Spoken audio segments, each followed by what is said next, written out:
The White King of New York hip-hop podcasting and Eminem's cousin from Ireland, Rory, is back again with his antics acting like his B-mic on his show, OVO MAL, playing No Face, making claims that hip-hop's biggest entertainer and sweetest poundcake, Drizzle Cake, and his in-house producer, OVO 40, are more influential to hip-hop compared to the iconic duo, Snoop Doggy Dogg and the living legend Dr. Dre. Stop it with that bullshit.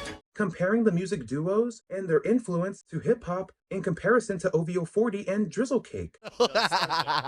Hip hop would kill us, but if you think about it, it doesn't match up. A whole catalog versus just fucking Doggy Style and 2 songs on the Chronic. Blasphemous to say it, but I'm going with Drake and 40. Shut the fuck up. You thought you ate that? Bitch, In which I have to say, Rory Farrell, are you okay? Because even though it's safe to say that Drizzle Cake is one of the biggest hip-hop entertainers and sweetest pastries in hip-hop history, it's clear that nothing was the same for his hip-hop legacy ever since 2015, when Michael Rubin Jr. Sr., also known as Meek Millie, went silly on Twitter, exposing the OVO for his disgusting ghostwriting on his Rico verse from Mr. Millie's iconic Dreams Worth More Than Money album. Always new women gotta keep a balance. Oh, money, new women gotta keep a balance. The girl of your dreams to me is probably not a challenge. A fire verse thanks to Quentin Miller, who ironically Rory and Ma interviewed a few years ago, knowing damn well Mr. Miller gave the 69 God the sauce since way back then, as the main creative and writer for one of Drizzle Pie's most celebrated projects of his career. If you're reading this, it's too late, where Quentin Miller had contributions to not 1, 2, 3, 4, but 5+ records on that record. So I'm sorry to Rory, because if he's reading this, it's too late. I have to give my thoughts and opinions on exactly why Drizzle Cake and OVO 40 are in no way, shape, or form more influential when it comes to hip-hop and the legacy that they gave to the genre. Now, before I load my YouTube clip and get my shit off, I want to make it clear that Rory has a point. When it comes to OVO 40 having an impactful sound to hip-hop and R&B that he created for hip-hop's biggest cosplayer with blackface, since Vanilla Ice and since the House of Pain, Rory's relatives from his homeland. I came to get down. I came to get down. Get out your seat and jump around. Jump around. Jump up and get down. Going back to the late 2000s when OVO 40 was so far gone, with Drizzle Marie helping Mr. Marie create the OVO sound and Wave. on his So Far Gone mixtape, which catapulted Drizzle Cake into another space in hip-hop where he was finally loved and accepted by hip-hop fans outside of the strippers in Houston, Atlanta, Vegas. Hey there, pretty girl. But it's obvious that OVO 40 is the main factor and reason for this project being extremely iconic, with his signature lo-fi production featuring ambient dark synthesizers with stripped-down drums forming his own OVO sound, because before this project, Drizzle Pie had a lot of room for improvement, like the name of his debut mixtape where he was looking for his replacement girl with Robert Kelly Jr., also known as Trey Songz. Show you what it is. I was birthed up top, but was raised at the bottom of the map. Got him in a trap like took it from white snakes to Which one of y'all? And in my honest opinion, the production definitely was not hitting on that project, and it wasn't until OVO 40 really became an influence in a major way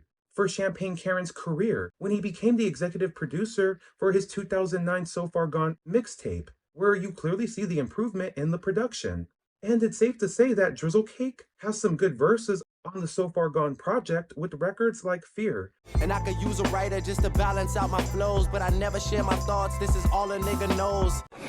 What? Every word I utter will be mine. Don't believe the lies. Are you serious right now, bro? Successful. Ignorant shit. I'm the property of October. Bring me champagne flutes. I think better when I'm not sober. Featuring Birdman Jr., aka Lil Wayne. But it's also safe to say that Drizzle Cake could easily have been on his Milli Vanilli way back in the day. And girl, you know it's true. Girl, you know it's true.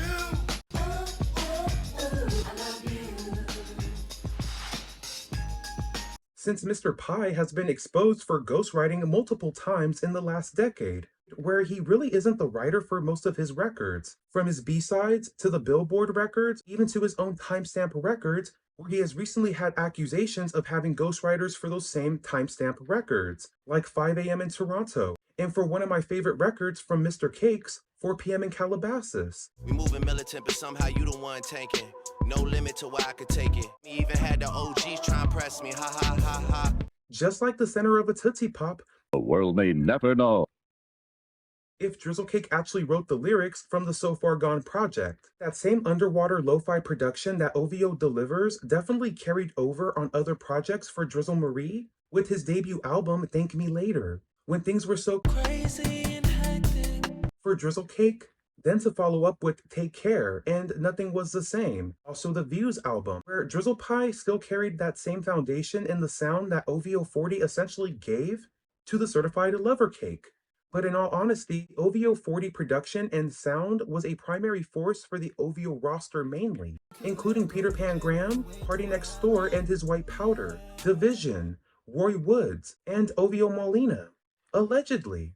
What the fuck are you talking about? Clark's is What hilarious. are you talking about? But the actual sound and production that OVO 40 and to some extent Drizzle Cake created for hip-hop did not elevate hip-hop or change it in the same type of way that Dr. Dre and Snoop Doggy Dogg did since back in the days and till this day. That's my Kobe. And we're not just talking production when it comes to Dr. Dre or the flows and cadences that Snoop Doggy Dogg gave to the genre. Because when it comes to DRE and SNOOP, their influence and impact in hip-hop goes way past their own careers individually and their music discography, helping many other hip-hop artists along the way jumpstart their own careers outside of their own careers, creating one of the most historic family trees in hip-hop history. Here is why Drizzle Pie and OVO 40 will never be more influential than Dr. Dre and Snoop Doggy Dogg in hip-hop history, in my honest opinion. Paying it forward in hip-hop. Now, before Drizzle Cake was hip-hop's biggest entertainer and before he was getting mad at his mother for not getting him a tuna sandwich in the suburbs of Canada, Then you just got me the sandwich. Because the lineup was incredible. Aubrey? You didn't get your sandwich. No. I'm upset. So offended that I had to double check. Talk about it? No. Get out of here. I didn't get my sandwich. I was looking forward to a nice tuna sandwich on a bagel.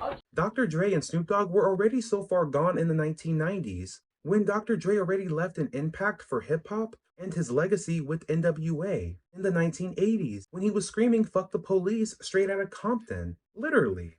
You are now about to witness the strength of street knowledge. Straight out of Compton, from the gang called niggas with attitude. Alongside band members Ice Cube, MC Ren, DJ Yella, and the iconic Eazy-E. Easy as his name and the boys coming straight out of Compton. Under Eazy-E's Ruthless Records label. But Dre ended up leaving NWA in the best way by 1992 to take deep cover with his new record label, Death Row Records, introducing his new protege, Snoop Doggy Dogg, where it was 187 on a motherfucking cop. Yeah, and you don't stop. Cause it's 187 on an undercover car. Where Dr. Dre helped pioneer and elevate the G-Funk sound that carried over to his debut album on Death Row Records, the Chronic album in 1992, when it was nothing but a G-thing, baby.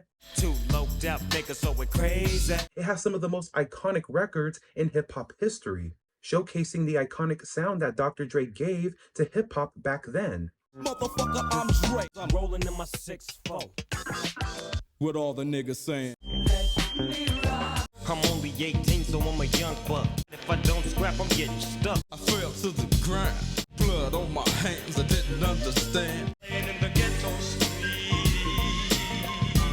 Dr. Dre also was able to elevate the careers of Snoop Doggy Dogg, The Dog Pound, featuring Daz, Corrupt, working on the Chronic, to being featured on Snoop Doggy Dogg's debut project, Doggy Style, in 1993. May I kick a little something for the G's? Now bounce to this.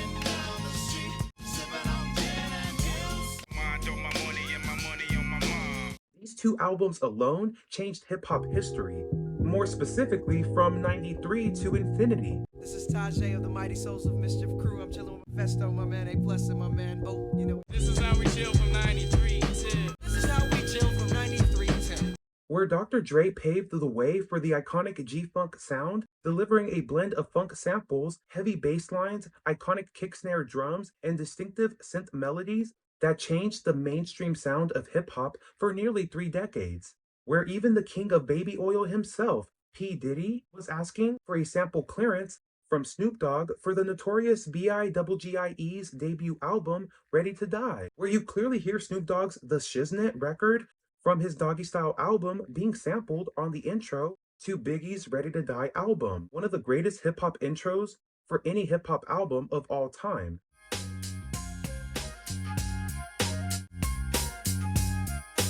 Stopping, hopping like a rabbit. When I take the Nina Ross, you know I got to have it. Shout out to Big Papa. Baby. P. Diddy and Bad Boy definitely were inspired by Dr. Dre and Snoop Dogg, even though Bad Boy had their own flavor in your ear.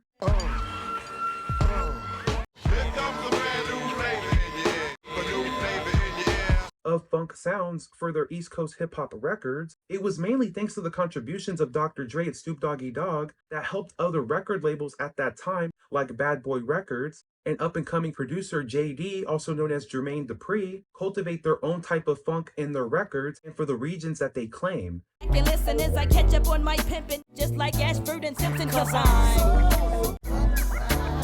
But let's not stop there, because even after Dr. Dre left Death Row Records to form the Aftermath label, he was starting from the bottom, literally, unlike Drizzle Marie, where he decided to go to the East Coast and get on some firm business with the new superpower hip-hop group, The Firm, featuring New York's greatest rapper, in my humble opinion, Nasir Jones, AZ, Nature, and a queen of hip-hop, Foxy Brown, with Dr. Dre being one of the executive producers alongside the iconic Trackmasters for The Firm's debut album in 1997. It's your life, Chris more right, this or ice, sex chicks or tight, creeping with AZ, V12's crazy, I ball with The Firm's first lady. Got to keep my wrist iced, the baddest, yeah, the sex was alright. Even though this album gets overshadowed in today's time, nobody can deny the insane records that are on this album, including the very popular single Phone Tap, that still gets playback from many hip-hop fans to this day. What's the dilly? Just touch grounds down in Philly. Supposed to be in the base. Your boy's what, 3 years old? Correct. Here my daughter 8. They future said. Got your phone tapped. What you gonna do? Got you. It's already an amazing record with these artists on the song, but nobody can deny the insane influence of Dr. Dre's iconic drums throughout the production of this song that carried over to 7 other songs on this album. Dr. Dre's production on the Firm album was clearly the beginning of something brand new for the legacy and career of Dr. Dre in hip-hop, where Dr. Dre was getting more life without Baka. Baka! Can't just call out a man and not have paperwork to back up your talks. Like that is ludicrous. And then like to see like a whole nation behind it and celebrating it like it's a true story is unbelievable, because you know, everybody has to understand. Like, Baka got a weird case. Why is he around? Certified pedophiles. Wop, wop, wop, wop, wop. More life!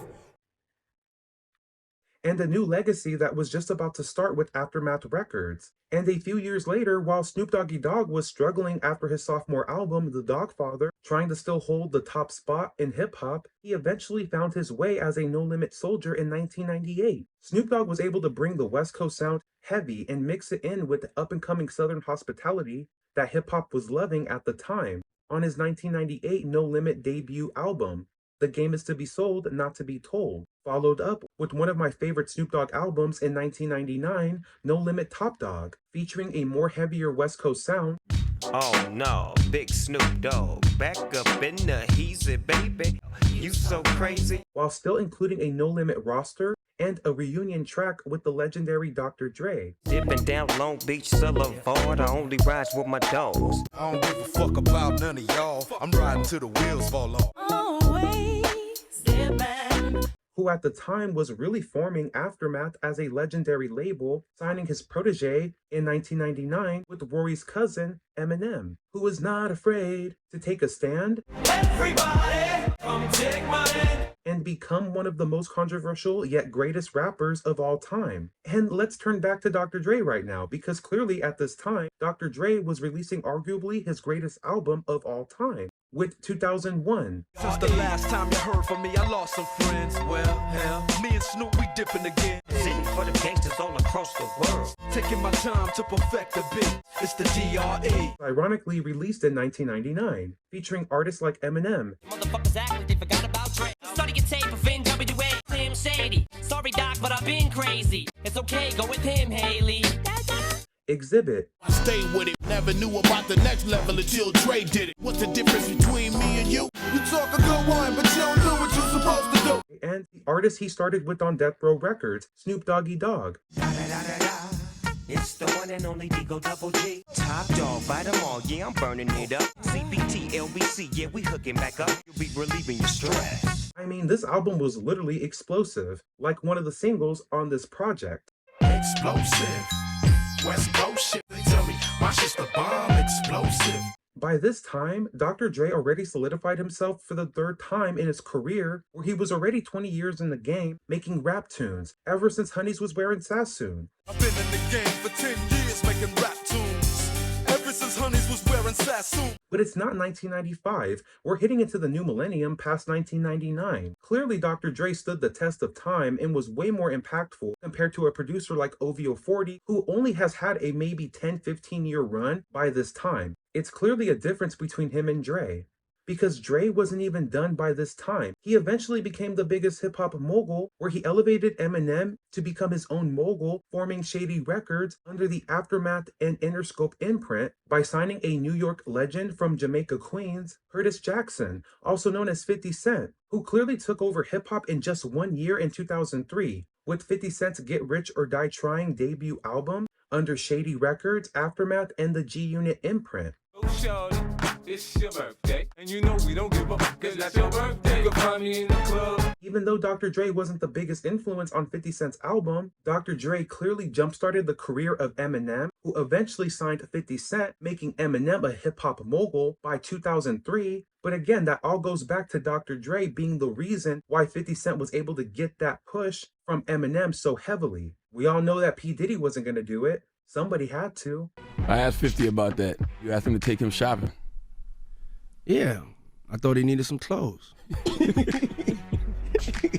What? I'm a nice guy. Yo, why are you and Fifth just... Even Dr. Dre jump-started the career of The Game when he signed him back in 2001, but really didn't know what to do with The Game's career for the first 3 years he was signed under Aftermath. It wasn't until 50 Cent came along where both 50 and Dr. Dre were able to help Jayceon form the iconic documentary debut album in 2004. The Game has always had amazing lyrics, he always had amazing flow, but he obviously needed some help from 50 Cent with choruses and hooks, including Dr. Dre's production. The one main person in hip-hop that allowed all of this to happen was Dr. Dre. And mind you, by this time, we're almost 3 decades in with Dr. Dre's legacy in hip-hop, and we're still not finished. By going into the 2010s, helping elevate the career of up-and-coming superstar Kendrick Lamar, where he was inspired to sign the young rapper from Compton after being impressed with his Section 80 mixtape from 2011 that helped Mr. Lamar get signed by Dr. Dre in 2012, where he helped K-Dot form his debut studio album, Good Kid, Mad City, the same artist that eventually ended up destroying hip-hop's biggest entertainer in Sweetest Cake. Okay, we get it. Dr. Dre is way more impactful than OVO 40. Let's wrap this up and go back to Snoop Dogg and compare his influence to Drizzle Cake. In hip-hop, Snoop Dogg eventually became his own CEO by 2002 when he left No Limit to focus on his Doggy Style Records label, dropping Paid the Cost to Be the Boss that same year, that featured Snoop Dogg's extremely popular record, Beautiful. I know you gon' lose it. This new Snoop. Come on, baby boo, you got to get into it. Snoop Dogg even came back harder with Rhythm and Gangsta, the Masterpiece album, in 2004, featuring Snoop Dogg's #1 Billboard record, Drop It Like It's Hot, that did not cool down on radio or hip-hop for nearly 2 years after its release. 2, 1, yep, 3. SCN-double-O-P, Digo Double G. The pimp's in the crib, ma. Drop it like it's hot. And before I continue, yes, clearly Drizzle Marie has way more #1s, top 5, top 10, whatever. Let's not play no face. We're not talking about pop and R&B for this video when we're talking about the impact that these two artists gave for hip-hop specifically. Snoop Dogg is clearly way ahead on impact and legacy for the hip-hop genre compared to Drizzle Marie. And Snoop Doggy Dogg was not done with his impact in hip-hop in 2004, because in 2006, he came back with the Blue Carpet Treatment, then followed up with Ego Trippin', that all had very successful sales around that time, everything was going from physical to digital sales in the genre. Snoop Dogg's impact still stood the test of time, with the landscape of hip-hop sales and records changing in front of our eyes. Drizzle Pie started his career during the digital sales era, which is not a shot at him, like the song from his sophomore album. I can see it in your eyes, you're angry. But it's also safe to say that he has never been able to stand the test of time in the same way that Snoop Doggy Dogg has, where his impact and relevancy has remained strong for over 3 decades. Drizzle Cake has nowhere near the same type of influence or impact yet, and I guarantee you after the whole dismantle of his hip-hop legacy, thanks to Kendrick Lamar in 2024, I highly doubt he will last another 10 years with the same type of relevancy like Snoop Doggy Dogg has been able to give for his own career and to others in hip-hop. Sorry, not sorry. My final thoughts. Everybody has their own thoughts and opinions when it comes to who has more influence in hip-hop, so nobody can be upset with my opinion, nor can they be upset with Rory or OVO MAL. Hell, even Dreamville Damaris, who hates West Coast hip-hop. But I still think a lot of people like to discredit Dr. Dre and Snoop Dogg for their legacy, since they did start in the 1990s and really don't understand the actual heavy influence that they have outside of their own careers and what they have given to hip-hop. Not to say that Rory feels this way, but it does feel like the East Coast hip-hop media outlets are quick to forget the impact that the West Coast hip-hop scene gave to hip-hop in its entirety for the genre. Especially with OVO MAL's ridiculous claims on his own podcast, where he said that nobody wants to listen to Snoop Dogg outside of his Doggy Style album. I love Snoop, but in 2024, I just don't know if I want to hear Snoop rapping. What does Snoop have to? What is he gaining from this? And if you're gonna give us music, at least give us music that we want. As if we all want to sit around and listen to St. John over Snoop Doggy Dogg. Who? Damn. In the words of Remy Ma. Are you dumb?